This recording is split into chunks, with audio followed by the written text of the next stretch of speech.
안녕하세요. 행복 인생 수업을 진행하는 행복 큐레이터 이재홍입니다. 오늘은 27강입니다.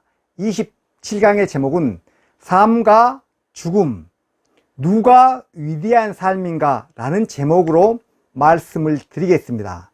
지난 4월달에 정진석 추기경님이 돌아가셨을 때, 그때 같은 신문에 그때 이건희 회장의 유족들이 사회 환원을 얼마나 할 것이고 상속세를 어느 정도 낼 건가에 대해서 그렇게 발표한 것을 봤습니다.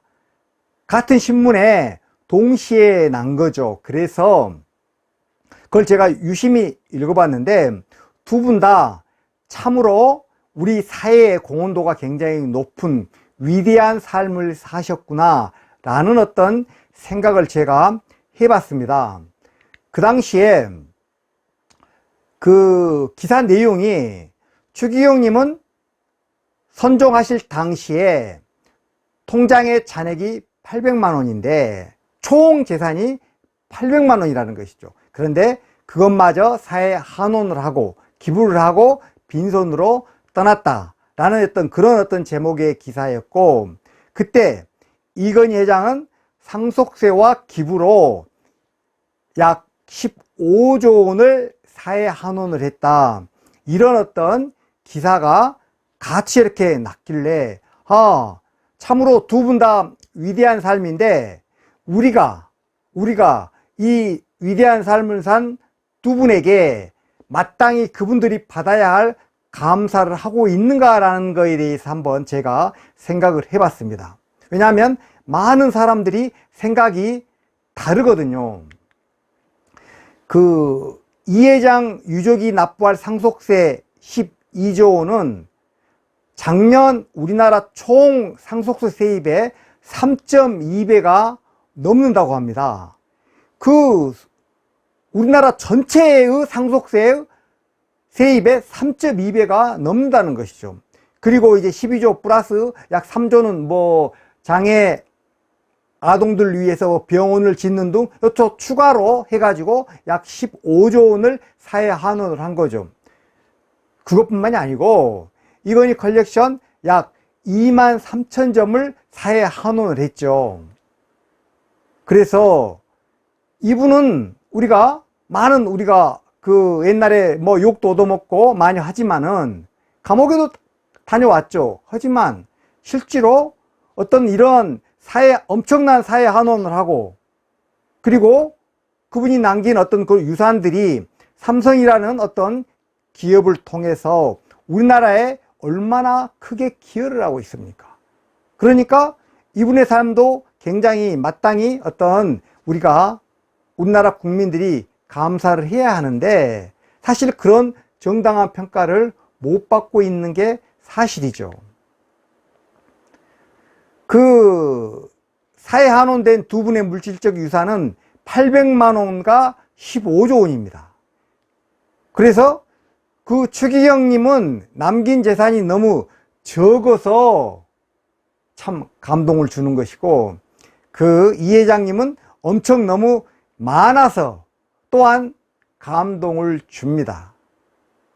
어떤 분은 적어서 어떤 분은 많아서 두 분 다 감동을 줄 수가 있는 것이죠. 여기에서 한번 제가 우문현답을 한번 해봅니다. 누가 더 위대한 삶일까요? 800만 원의 유산을 남긴 추기경님과 15조 원을 사회 환원한 이 회장님, 누가 더 위대한 삶인가? 그야말로 그건 우문에 불과할 거죠. 정추기경님은 인격적, 종교적 삶으로 평생을 그렇게 사신 거죠. 그래가지고 우리 사회 전체의 도덕 기준을 높이는데 아주 크게 기여를 하신 분입니다.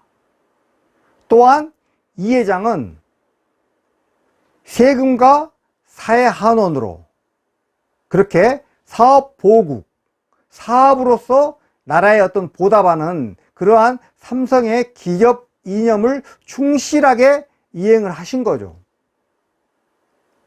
두 분 다 우리 사회에서 마땅히 존경을 받아야 되는 분들이죠. 결국 다른 말로 해보면 추기경님하고 이 회장님은 두 분 다 각자의 영역에서 아주 완성도가 엄청 높은 삶을 살았다고 말할 수가 있습니다. 그래서 우리들이 위대한 삶이라는 것은 그림처럼 다양하다는 것을 다시 한번 알 수가 있습니다. 누가 더 위대한 삶을 살았는가? 이건 의문에 불과한 거죠. 두 분 다 위대한 삶을 살았고, 그러한 위대한 삶이라는 것은 그림처럼 다양하기 때문에 누가 더 위대한 삶을 살았는가? 이런 물음 자체가 의문인 것이죠. 다른 말로 한다면 우리도 다 마찬가지입니다. 우리도 얼마든지 우리 삶 속에서 각자 위대한 삶을 살 수가 있습니다. 추기경님이나 이 회장처럼 꼭 저러한 삶만이 위대한 삶이 결코 아닌 것이죠. 우리 나름대로 최선을 다해서 산다면, 우리가 어떤 의미 있고 가치 있는 삶을 살게 된다면 우리들의 개인의 삶도 다 위대한 삶이 되는 것입니다. 법정 스님은 스스로 행복하라 라는 책에서 삶에는 정답이 없습니다, 이렇게 말씀을 하셨습니다. 참으로 정답이 아니겠습니까? 우리 삶에는 정말 정답이 없는 것이죠. 추기경님은 800만 원이라는 아주 소액의 금액을 남겼지만, 그렇게 적은 금액을 남김으로 해서 사회에서 존경을 받을 수가 있는 것이고, 이 회장은 그 15조 원이라는 거액을 사회 환원함으로 해서 또한 사회에서 감사의 대상이 되는 것입니다. 정말로 삶에는 정답이 없는 것이죠. 법정 스님 또한 얼마나 위대한 삶을 살았습니까? 두 분과는 조금 다른 어떤 그러한 입장에서 법정 스님 또한 위대한 삶을 사신 분이죠. 법정 스님은 돌아가실 때까지 강원도 오두막 집에서 혼자 사셨어요. 그야말로 전기도 수도도 없는 외딴 산속의 오두막 집에서 돌아가시기 직전까지, 그 병으로, 폐암으로 병원에 입원하시기 직전까지 거기에서 사신 것이죠. 그런데 사실 법정 스님은 결코 돈이 없는 분이 아니죠. 그분은 많은 책을 써가지고 굉장히 많은 어떤 베스트셀러를 남겼죠. 그래서 인쇄 수입만 수십억 원 이상 버신 분입니다. 그런데 그분은 그 돈을 대부분 다 가난한 학생들에게 장학금으로 지급하거나, 또한 사단법인 맑고 향기롭게라는 그러한 사단법인을 통해 가지고 사회에 다 환원을 하시고, 본인은 정말로 가난하게 사신 것이죠. 그러한 돈을 본인이 쓰지 않고 강원도 오두막집, 전기도 수도도 없는 그러한 오두막집에서 돌아가신 날까지 거기서 사신 것이죠. 그야말로 무소유를 실천을 하신 거죠. 법정 스님이 항상 얘기를 하시죠. 선택한 가난은 가난이 아니다.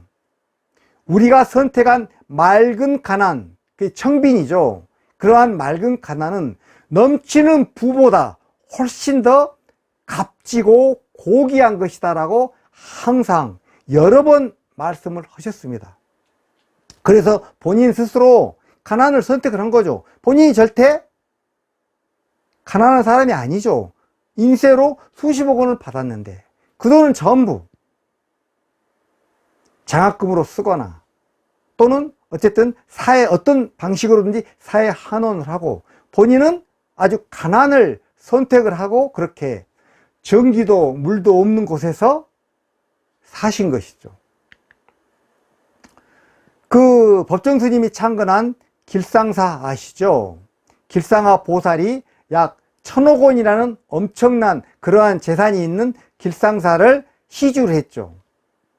그런데 결국은 법정 스님은 그렇게 시주받은 1000억 원짜리 길상사를 그렇게 다시 절로 만들어 가지고 본인이 창건을 했지만 생전에 단 하루도 길상사에서 주무시지 않았습니다.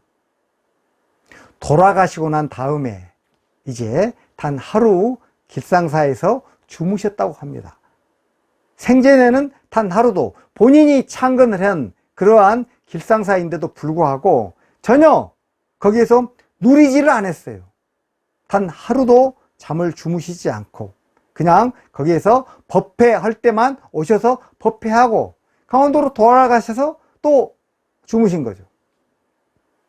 참으로 무소유를 본인의 삶 속에서 실천한 위대한 분입니다. 또 한 분의 위대한 분인 것이죠.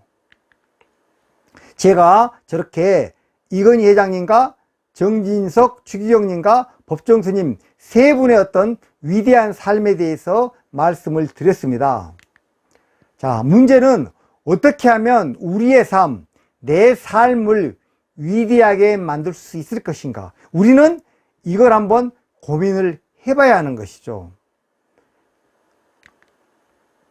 다른 말로 한다면 어떻게 사는 것이 내 삶을 조금이라도 더 의미 있게 가치 있게 만드는 것일까? 이걸 한번 고민을 해봐야 된다는 것이죠. 내가 내 삶을 의미 있게 가치 있게 만든다면 나는 위대한 삶을 산 것이죠. 물론 아까 설명드린 세 분의 삶과는 전혀 다르지만 내 스스로 나는 위대한 삶을 살았다라고 말할 수가 있습니다. 스티브 잡스는 매일 아침 거울 앞에서 오늘이 인생의 마지막 날이라면 오늘 하려고 하는 그 일이 정말 하고 싶은 일인가? 라는 질문을 던졌습니다. 우리가 우리의 삶을 위대하게 만들기 위해서는 정말 오늘 하려고 하는 일이 내가 정말 하고 싶은 일인가? 라는 질문을 던져볼 필요가 있는 것이죠. 그 많은 행복학자들이 연구한 결과 나이가 들어가면서 우리 삶에서 제거해야 하는 두 가지가 있다고 합니다.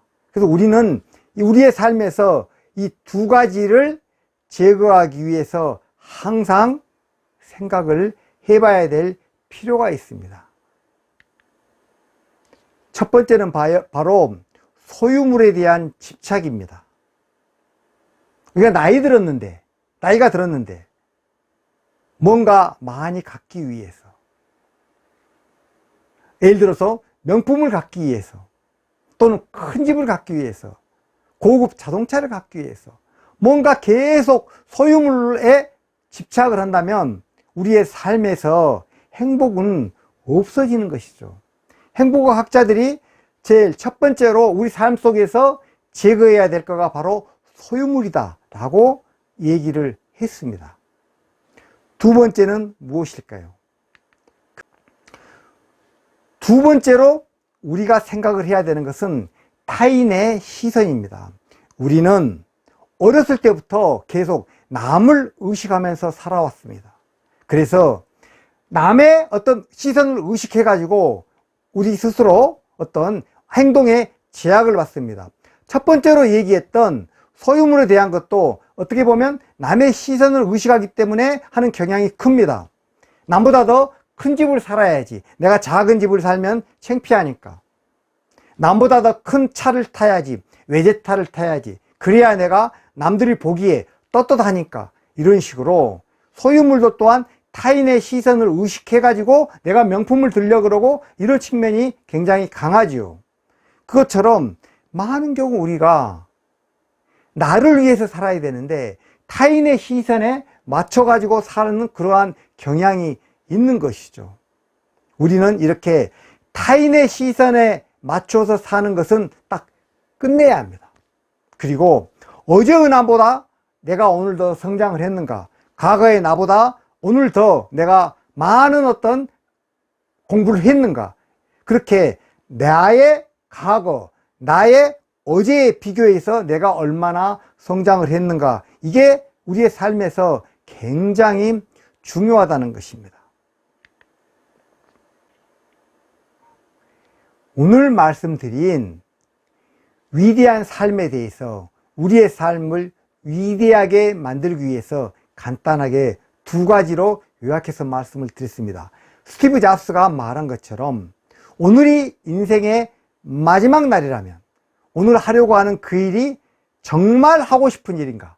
오늘 정말로 내가 하고자 하는 일이 정말 하고 싶은 일인가? 이걸 한번 곰곰이 생각해 볼 필요가 있고, 그 다음에 행복학자들이 연구했던 우리 삶에서 제거해야 되는 두 가지, 그것은 소유물에 대한 것, 또 한 가지는 타인의 시선에 대한 것. 이 두 가지를 우리가 우리 삶 속에서 제거해야 된다. 오늘 말씀드린 두 가지 주제는 바로 이거였습니다. 그래서 행복인생 수업 제27강은 삶과 죽음, 누가 위대한 삶인가 라는 제목으로 말씀을 드렸습니다. 이것으로 제27강을 마치겠습니다. 고맙습니다.